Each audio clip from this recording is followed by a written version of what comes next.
the modern world system and theories of global certification.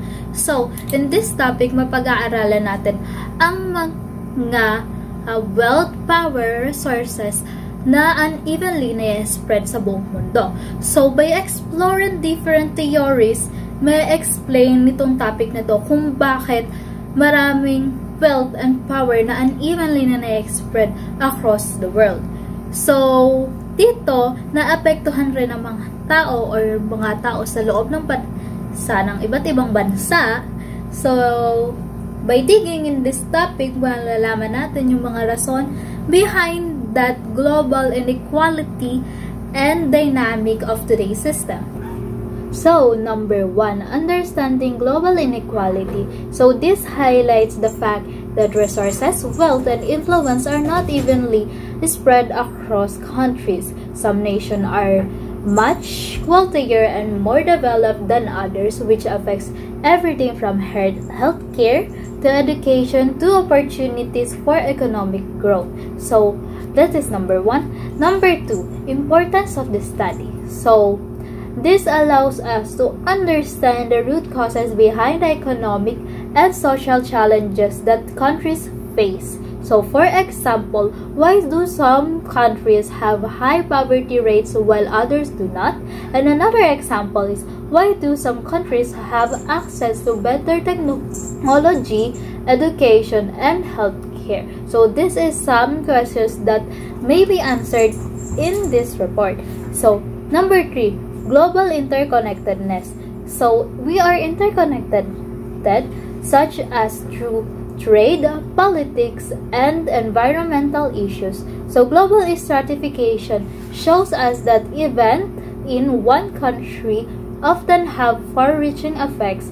For instance, economic policies in wealthy countries can affect job markets in poorer countries, and environmental damage in one region can impact climate worldwide. So, this interconnectedness means that inequalities in one area can create challenge that ripple across the globe. So, number 4, addressing inequality. So, by studying global stratification, we can gain tools for thinking critically about inequality and considering way to address it. So, understanding these patterns allow us to explore strategies for making global wealth and resources more equitable. It also empowers us to advocate the fairer policy, supports development initiatives, and think about sustainable solutions that can lift communities and countries through poverty. Modern world system theory. Key theories. Immanuel Wallerstein, a sociologist, developed the world system theory in 1970. So, siya yung nag-develop ng world system. And the theory overview. This theory posits that the global economy is structured as a system with core, periphery, and semi-periphery countries. So, sa susunod na slide, papakita ko yun. And core countries. These nations are wealthy, industrialized, and technological advanced, often controlling global trade and finance. Periphery countries, less developed nations and lower levels of industrialization, and often depend on core countries for resources and markets. So, for our next slide, we have core, periphery, and semi-periphery. So, for our top pyramid, we have core countries. We have United States, Germany, Japan, and South Korea. We have United States because it has a large, stable economy with a broad industrial base, and it has a high level of industrialization, measured in manufacturer and exporter of goods globally. So, malaki sila yung isa sa mga nag-export ng mga goods around the world. And they have also international influence, significant role in global politics and economics. So, we also have Germany. Ang Germany naman, sila is they have strong economy with a reputation for engineering and manufacturing. And meron din silang high levels of industrialization at isa sila sa mga nag-export sa Europe. And also, they invest in education and research. Strong emphasis on vocational training and higher education. So, mataas sila sa mga about education. So, next is we have Japan. High levels of industrialization known for advanced technology. So, alam naman din natin na ang Japan ay isa siya sa mga, no, hindi niya siya sa isa, pero mismong ang Japan ay advanced sa technology, sa dami ng mga na-invent nila, sa mga robot, ganun. And investment in education and research. Major investment in R&D drives innovation. So, yung mga innovation, yun na nga yung mga ginagawa-gawa nila. And also, we have a Canada. Sa Canada naman, alam natin na marami ditong gustong makapunta. But, alam din natin na meron silang high cost of living. So, we have high standard of living, excellent healthcare. So, doon naman sila mataas. Yun yung high standard of living nila about sa healthcare naman. And we have stable economy, diverse economy with a strong resource sector.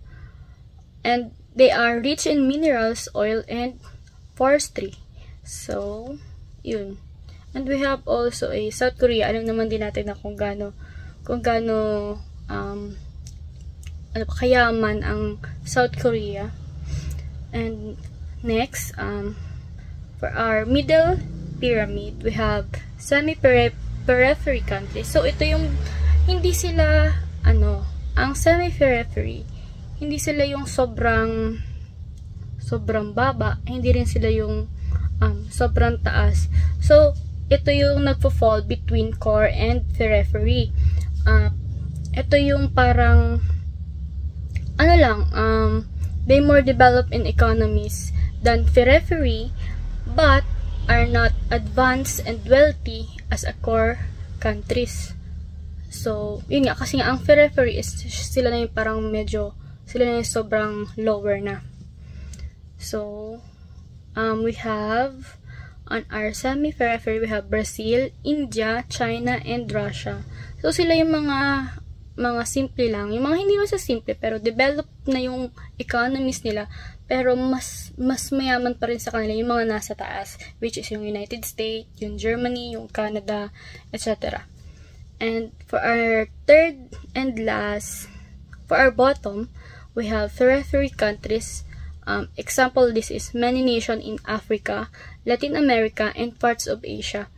So, dito na yung sa periphery, sila lang yung mga less developed economies, lower levels of industrialization, and depends on core. Sila yung mga nakadepende na sila dun sa core countries. So, katulad nito, meron siyang economic dependency, which is nga, katulad nga nasabi ko, nakadepend ang periphery sa core, and meron din low levels of industrialization, na mababa lang yung mga mga manufacturing capabilities nila, mga infrastructure, yung mga, kung ang Pilipinas kasi, pasok ang Pilipinas siya sa semi-periphery. Kasi meron parang tayo kahit paano, meron tayong mga manufacturing, meron tayong katulad ng pag mag-aani tayo or mag-harvest, meron na tayong mga ginagamit ng ibang mga ibang like yung infrastructure, and yun, marami din naman tayong ibang ganun, pero mas hindi nga lang tayo aabot sa yaman o sa wealthy ng nasa taas, which is yung United States and etc. And ang periphery din, they have limited access in technology. Tayo kasi, ang Pilipinas naman kasi ngayon, meron naman tayo, ang dami na rin natin, meron tayong wifi, meron tayong cellphone, may laptop, ang dami rin natin na nagagamit ngayon. So, dito naman tayo papasok dito sa periphery. And high poverty rates. So, dito, marami na nga dito yung mga mahihirap. Dito na papasok yun na na-lack of na sila basic service like healthcare, education, clean water, and yun, etc. So, yun po. Theories of global stratification. Meron dito tatlong nakapaloob. Una, dependency theory. Sinasabi ng theory na ito, umakas ang mayayamang bansa sa pagsasamantala sa mahirap na bansa para palaguin ang kanilang ekonomiya. Ginagamit nila ang yaman at labor ng mahihirap na bansa para sa kanilang sariling kapakinabangan. Dito naman sa pangalawa, world system theory. Napalawak nito ang dependency theory sa pamamagitan ng paghati sa core o mayayaman at periphery o mahihirap na bansa. Patuloy na kumikita ang core countries mula sa resources ng periphery countries kaya nananatili silang huli. Sa pangatlo naman, neocolonialism. Dito, hindi sinasabi na sa kukupin kundi pinokontrol ng mayayamang bansa ang ekonomiya ng mahihirap na bansa sa pamamagitan ng global trade at investment kaya hindi sila makalaya sa kahirapan. So, sinasabi dito sa theories of global stratification na ipapakita ng mga paraan kung paano nananatiling mahirap ang ibang bansa dahil sa pagsasamantala ng mas mayayamang bansa.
My name is Alisa May Albison.